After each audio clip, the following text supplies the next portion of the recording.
Thank you for tuning in to this special edition of Juneteenth El Cafecito. With us today, we have the Director of the Multicultural and Student Activities Programs, Erica Baeza, and also with us, Joyce Michelle Grooms-Reed with the Freshman College Academic Coach and Early Alert Coordinator. How are we all doing today? Good. Thank you for having us. Awesome. Yeah, I'm doing great. Thank you. Wonderful. So we'll go ahead and get started. Are you ready? I'm ready. I'm excited. I'm honored to be here. Thank you for being with us today. We are very excited about interviewing you. First, we want to know what your morning mindfulness routine is. Let us in on the secrets. My morning mindfulness, when I get up in the morning, the first thing I like to do is I like to put on some nice gospel music.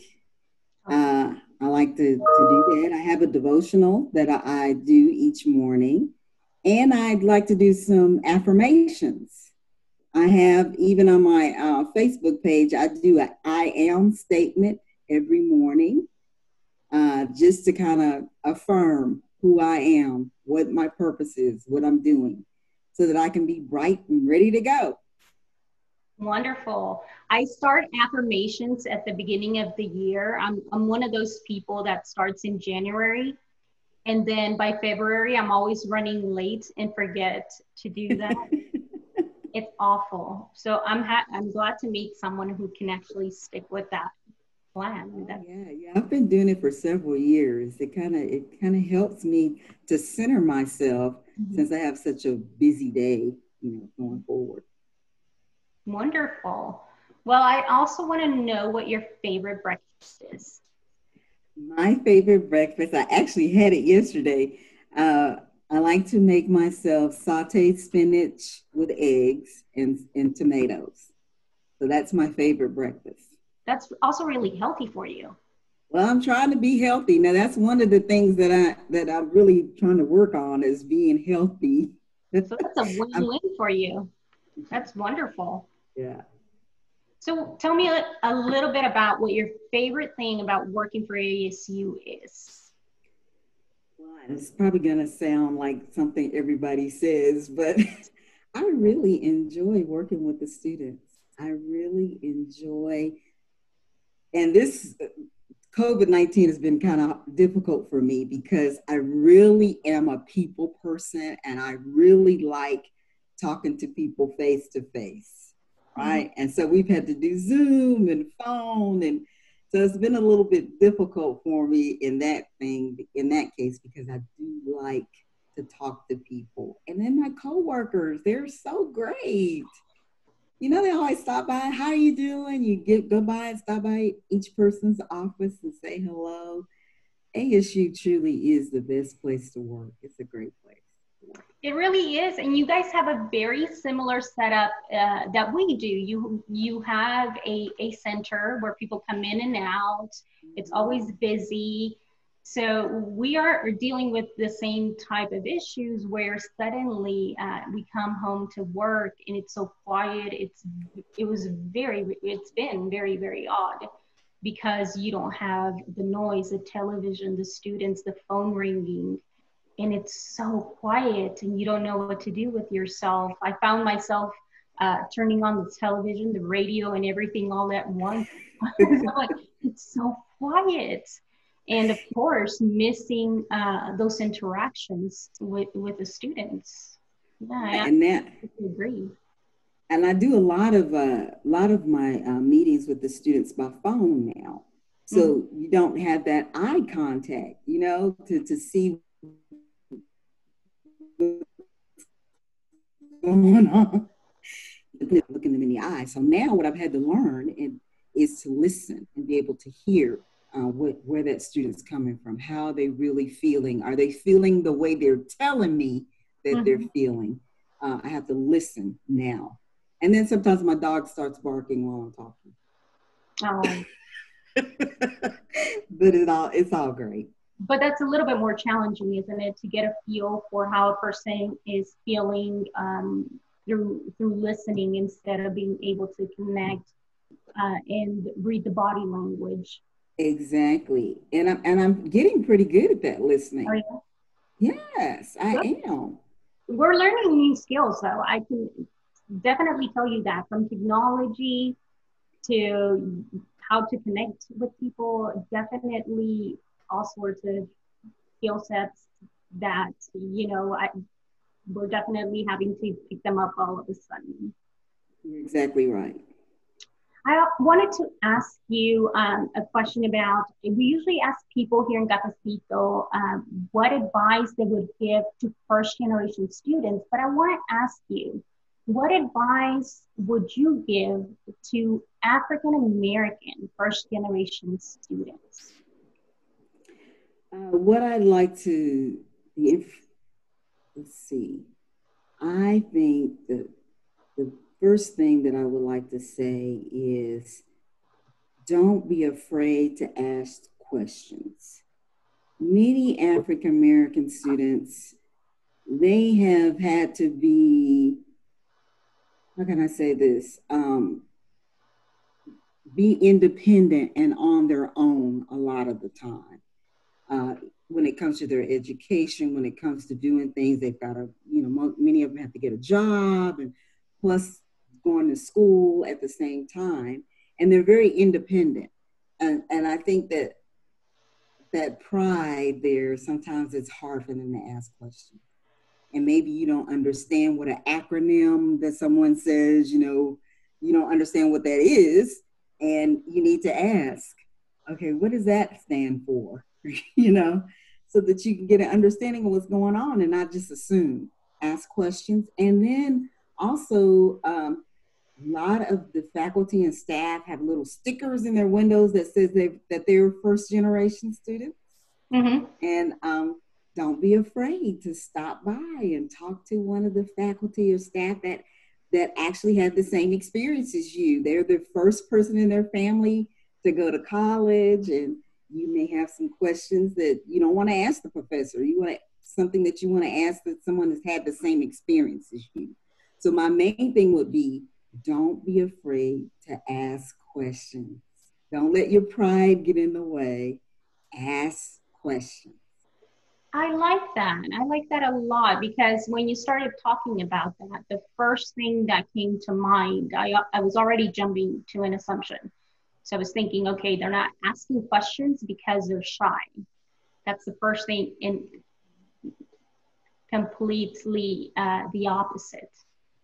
So Yes. you explained it very, very well. And then so you're saying that it's very helpful for them to know that some faculty and staff may already have similar experience. So you do think that having those visual representations would be helpful. So maybe Yes. if we had those little stickers or some of the postcards and things like that more visible.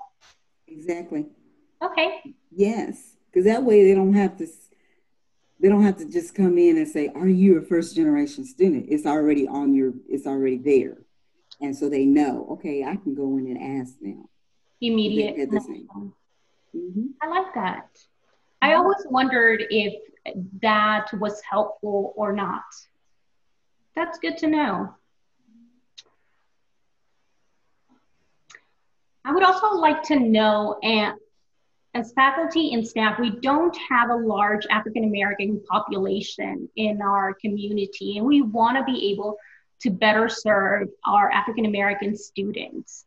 What advice do you have for us so that we can better connect with our African American minority students? I guess the first thing I would like to say is we need to recruit some faculty and staff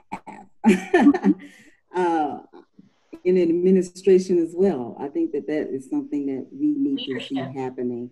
Now, as far as advice that I can give to faculty and staff that's already there, I think if you guys, just like you want to know, if you want to know how to make an omelet, you go to YouTube or you Google it, you find out how to get that recipe. What do I need to do in order to make what I want? Well, and I think the same thing. I think that if you want to know how to relate to an African American or, a Hispanic student or an Asian student, anyone that you don't really know about, I think the best thing is to start researching on your own, looking and seeing what information you can find. And then maybe even having a conversation and asking questions is a way to do that. But I think that if you research it yourself and you look up some things, I think that is more meaningful when you start talking to somebody and you say, you know, I was looking up such and such and such and such about Juneteenth. And this is what I saw on there about Juneteenth. What do you think about that? Have you, you know, that way they know that you have invested some time in wanting to go get to know them. So you're trying. Yes. And so I've been reading a little bit, and I was reading, and I can't remember where, but where it said that it takes a lot of courage to get it wrong, and that we're very afraid of getting it wrong.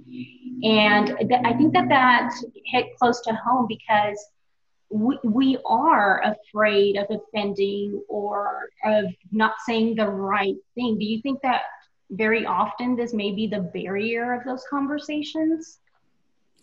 You know, I don't know. That's a good question of getting it wrong. And I guess I'm not a very good person to answer that question, dude, because with me being a people person, if I get it wrong, I'm just going to say right then, I'm like, okay, now I'm going to say this. Let me know. Be truthful. How do you feel about this? Am I coming at this the wrong way? I think it's best just to go ahead and try to have the communication and ask them to be honest if that's bothering them, then not to say anything at all. Because if you don't say anything at all, that person feels like they're not important. You're not saying anything. You're not communicating with them because you are afraid of doing something wrong. And I think that's the big issue in our country too, is fear. Fear. Is that we're just afraid, and we're all just the same, basically. Mm-hmm. We just want somebody to like us. We just want somebody to appreciate us, to accept us. So I think trying to have that communication and asking them, did I get that wrong? Did I offend you? And let them tell you, let them say, no, that's good, that's all right. Or, yeah, you probably should have said it this way. You know, they'll tell you. Mm-hmm. I like that, asking. And I think a lot of times, even if you get it wrong, people usually can read your intention. That you may have gotten the language wrong. You may have not meant to, you know, say something the way you said it, but that wasn't the intention. And then, you know, they either correct you or I don't know what the situation may be. But yeah, I like that, asking, and then, of course, opening up the lines of communication a little bit more. It's just like when you're trying to pronounce someone's name and you really having a hard time pronouncing it. Mm-hmm. And I always say, will you work with me and help me to be able to pronounce your name? And if I continue to get it wrong, please help me to get it right. Because I think it's important that we pronounce each other's name correctly, right? So that's the same thing. Just ask until you get it right. They know you're trying. Mm-hmm. And I was going to say that's a great example, because some people will say, oh, it doesn't matter really how you pronounce it. And they'll be okay with it. But some people will say, I'm going to help you until you do get it correctly. And other people may be offended, but you know, you have those levels, but it's working. You know, we keep saying this, just trying. And you're going to be okay as long as you're trying. So that's a great example. I like that. Yeah.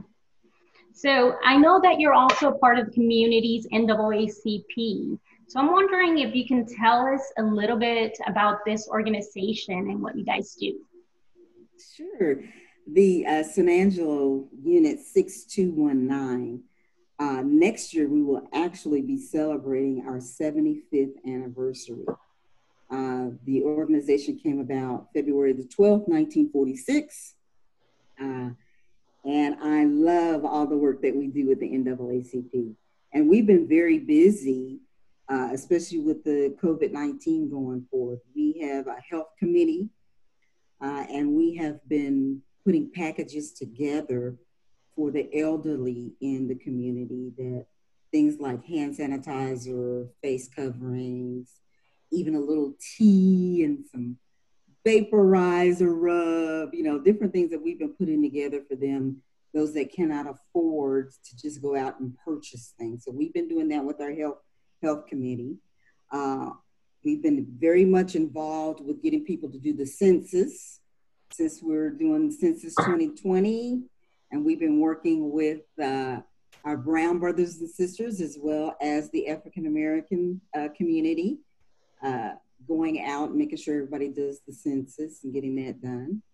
And then voter registration has been a big thing that we're working on. So we've been very busy this year with the NAACP, reaching out to the community and doing those things. We even had a rally the first Saturday in June for the things that went on with Mr. Floyd. And those that have lost their lives. We had a rally. It was great. Several different people came out to it, and it was awesome. All different colors. So it was a great, peaceful rally that we had. So we've been doing quite a bit in the community this year. Wonderful. I always hear about your events, and you guys are always staying busy in the community. And you're also the advisor to the collegiate NAACP. Do you want to tell us just a tad bit about them? Yeah, I am the co-advisor. Dr. Kimberly Dickerson is the faculty advisor. And I'm telling you, we have a great group of students since we've revived that chapter there at ASU. They are out there making TikTok videos and getting their membership built up. So they're doing quite a bit out there. Yes, I'm really proud of them. Their president, Destiny Brown, has been very active on campus in different organizations, and she's doing a great job. Her and Marissa Rogers, her vice president, are doing a great job with the collegiate chapter.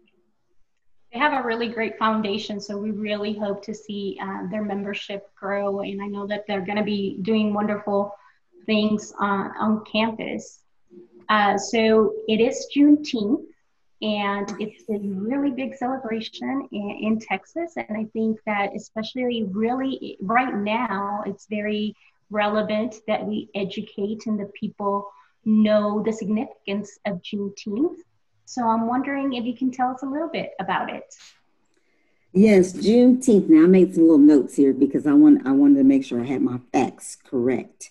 June 19th, 1865 is when General Gordon Grayer actually made an announcement to the slaves in Texas, in Galveston, that they were free, which is, by the way, 2 years after the actual Emancipation Proclamation.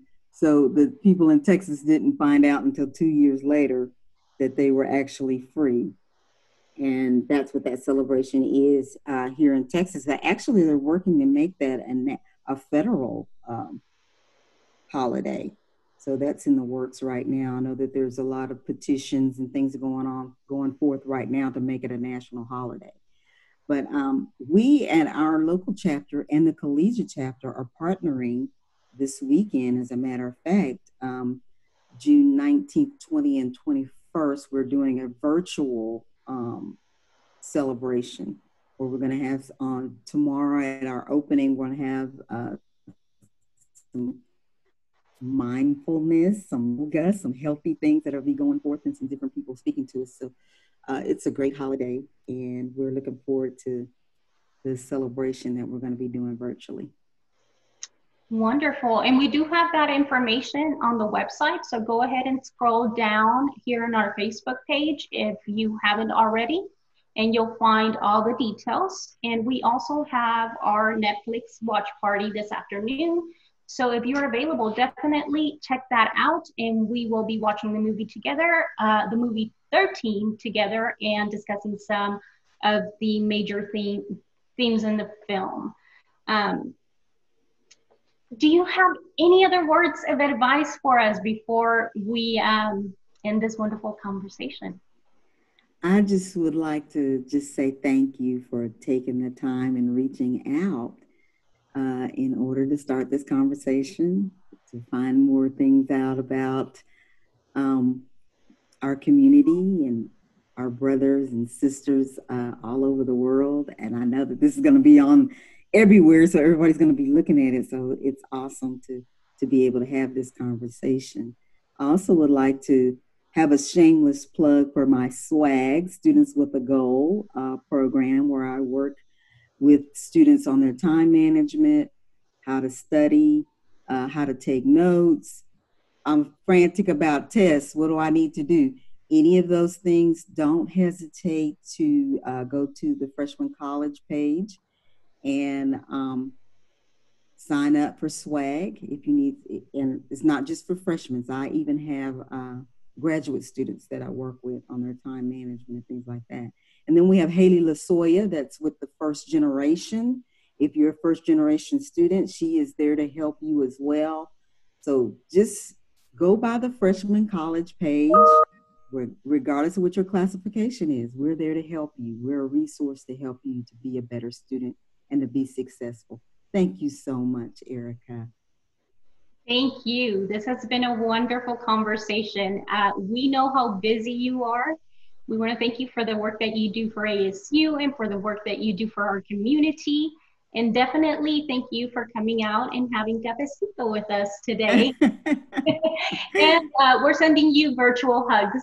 And we hope that you well. Thank you. Hug back to you. Thank you so much. Thank you. Bye-bye. You guys are a joy. Thank you all for tuning in for this special edition of El Cafecito. Be sure to check out the watch party this evening, as well as tune in to this weekend's events going on.